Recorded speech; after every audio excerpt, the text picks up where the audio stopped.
शांति की पहल है या सिर्फ अगली जंग की तैयारी? हाल ही में ऐसी खबरें आई कि अमेरिका और इजराइल मिलकर ईरान पर बड़ा हमला करने की योजना बना रहे हैं, लेकिन अब अचानक अमेरिका कह रहा है कि बातचीत होनी चाहिए। तो आखिर अमेरिका चाहता क्या है, युद्ध या वार्ता? आज हम इसी दोहरे खेल की परतें खोलेंगे, लेकिन उससे पहले एक छोटी सी विनती। अगर आप चाहते हैं कि सच्चाई की आवाज दबे नहीं, तो इस वीडियो को लाइक जरूर करें, अपने दोस्तों के साथ शेयर करें, और अगर आप चैनल पर नए हैं तो इसे सब्सक्राइब करना न भूलें। और नीचे कमेंट करके हमें बताइए कि आप इस वीडियो को भारत के किस शहर या राज्य से देख रहे हैं, ताकि हमें भी पता चले कि सच्चाई की ये आवाज देश के किन किन कोनों तक पहुंच रही है। पहले उत्तर कोरिया, फिर चीन और अब रूस, इन तीनों देशों ने मिलकर भारी भरकम हथियार ईरान तक पहुंचा दिए हैं। लेकिन सवाल यह है कि बातचीत आखिर कैसे शुरू होगी, क्योंकि ईरान ने अमेरिका के सामने जो शर्त रखी है उसे न तो डोनाल्ड ट्रंप कभी पूरा कर पाएंगे और न ही जो बाइडेन। यकीन मानिए, अगर अमेरिका ने वो शर्त मान ली तो उसकी बची खुची साख भी दुनिया में खत्म हो जाएगी। आखिर वो शर्त है क्या, मैं आपको दिखाऊंगा।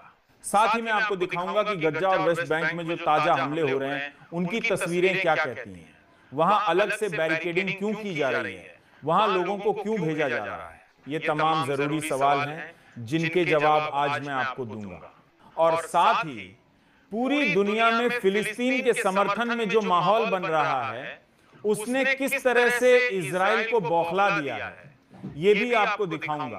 अंत में चीन और ताइवान के बीच ऐसा क्या हुआ कि अमेरिका बेचैन हो गया है, क्या किया जाए, ये सवाल अब वॉशिंगटन डीसी में भी गूंज रहा है। शुरुआत कर रहे हैं इस बड़ी खबर के साथ। देखिए, Iran sets conditions for resuming talks with the US. Iran ने साफ तौर पर कहा है कि वह अमेरिका से बातचीत करने के लिए तैयार है। जैसे ही यह बयान आया, कुछ अंतरराष्ट्रीय मीडिया हेडलाइंस चलाने लगी। देखिए, ईरान झुक गया, ईरान बातचीत को तैयार है, अमेरिका की कूटनीति रंग लाई। लेकिन ईरान ने कहा, रुको जरा, आगे भी सुनो मैं क्या कह रहा हूं। ईरान ने कहा, हम बातचीत के लिए तैयार हैं, लेकिन और यही लेकिन अमेरिका के लिए एक बड़ी सियासी और कूटनीतिक चुनौती बन गया। तेहरान का साफ कहना है कि अगर बातचीत फिर से शुरू करनी है तो वॉशिंगटन को पहले मुआवजा देना होगा, वो मुआवजा जो 12 दिनों तक चले युद्ध के दौरान ईरान को हुआ नुकसान था।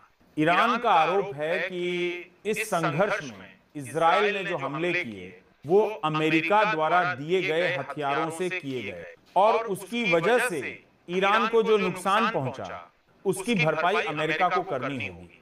इतना ही नहीं, ईरान ने यह भी कहा कि उसके न्यूक्लियर फैसिलिटीज पर जो हमले हुए और जिनमें गंभीर नुकसान हुआ उसका हर्जाना भी अमेरिका को देना होगा, तभी जाकर कोई बातचीत आगे बढ़ेगी। ईरान की यह एक शर्त सीधे सीधे अमेरिका को अंतरराष्ट्रीय मंच पर झटका देने वाली थी, क्योंकि सोचिए, अगर इस समय ईरान बातचीत की मेज पर आता है तो अमेरिका के लिए यह राजनीतिक जीत कहलाएगी, और वही डोनाल्ड ट्रंप जो लंबे समय से नोबेल पीस प्राइज की उम्मीद लगाए बैठे हैं, वो कह सकते हैं, देखो मैंने यहां भी शांति स्थापित कर दी। और शायद यही वह पल है जिसका इंतजार ट्रंप जैसे नेता कर रहे हैं। चलिए अब अगली खबर पर नजर डालते हैं। गजा में क्या हो रहा है, देखिए, ये तस्वीरें अल्बानी मस्जिद की हैं जहां हमला हुआ है। इलाका है खान यूनुस और वहां हुआ है एक भीषण धमाका। गजा के अंदर ये बड़ा ब्लास्ट दर्ज किया गया। और देखिए, एक और वीडियो सामने आया है जो फिर से खान यूनुस से ही है। वीडियो जरा ध्यान से देखिए, दादी को देखिए, और ऊपर आकाश में उठता हुआ मशरूम क्लाउड, यानी वो गुब्बार जो किसी बहुत बड़े एयर स्ट्राइक के बाद उठता है। इस धमाके की भयावहता आप इस धुएं से समझ सकते हैं। सोचिए, उस इलाके के आसपास बस्तियां बसी हुई हैं जहां रोजमर्रा की जिंदगी चलती है, बच्चे खेलते हैं, लोग खाना बनाते हैं, और अचानक से एक जोरदार स्ट्राइक। ऐसा लगता है मानो अब लोगों को इस हालात में जीने की आदत पड़ गई है। अगर हमारे आसपास ऐसा कुछ हो जाए तो हम दहशत में आ जाएं। लेकिन गजा में पिछले 20 लाख 22 महीनों से यही जिंदगी है। हर रोज मौत, हर रोज धमाके, हर रोज बम।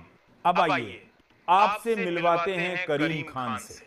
ये हैं आईसीसी इंटरनेशनल क्रिमिनल कोर्ट के चीफ प्रोसिक्यूटर। याद कीजिए, यही वो शख्स हैं जिनकी कार्रवाई के बाद इजरायली प्रधानमंत्री बेंजामिन नेतन्याहू और उनके रक्षा प्रमुख पर वॉर क्रिमिनल का टैग लगा।